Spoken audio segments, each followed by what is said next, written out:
Hey, Steve Piper. I was having a conversation recently with a longtime music industry guy.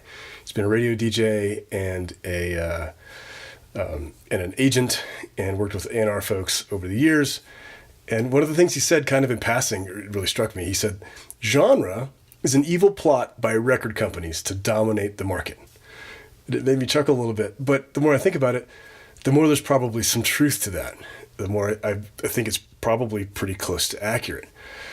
At least it was back in the day, because record companies were basically about marketing music. And once they figured out a formula that would sell to a particular audience, they didn't want to deviate from a successful formula. So any act that they signed, they needed to fit neatly into one of their genres, one of the known buckets that they knew how to be successful in. But we're now today in a post-label era, at least the beginning of a post-label era, meaning the record labels are going out of business. They're just not making money. It's harder and harder for them to convince new artists that they're relevant, that they're useful, that they're helpful, that they can propel a new artist's career forward, especially when the indie scene is really taking off the way it is. So the question is, today in a post-label era, are genres still relevant? In other words, do you need to worry about what genre you're in? And I think the answer will probably surprise you. And the answer is yes. You absolutely have to worry about it.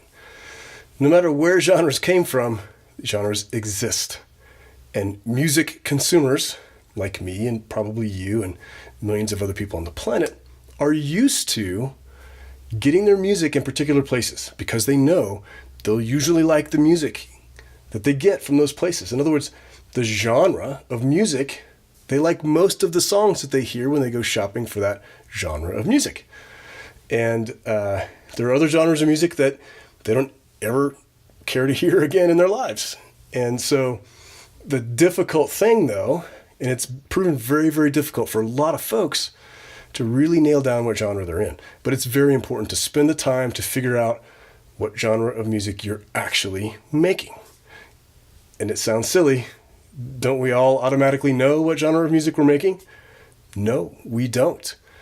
It's actually kind of hard to really nail that down. You need to do research. You need to spend time. You need to become a student of the music that you're making and a student of similar music so that you know where to market your music. You don't want to push your hard rock songs on classical music lovers or your jazz song on show tunes lovers or whatever. Those are extreme examples, but you want to make sure that all of your marketing efforts are in the right direction. So spend the time, dissect your music, dissect your influences, dissect the music in your genre, break it down into very detailed levels. How do the drum sounds? How does the bass sound? How does the guitar sound? What's the vocal style? What are the musical themes? How's the production level? Is it overproduced, very highly produced like a pop song, or is it very pared down and bare bones like Americana or folk or singer-songwriter stuff? Really take the time to nail it.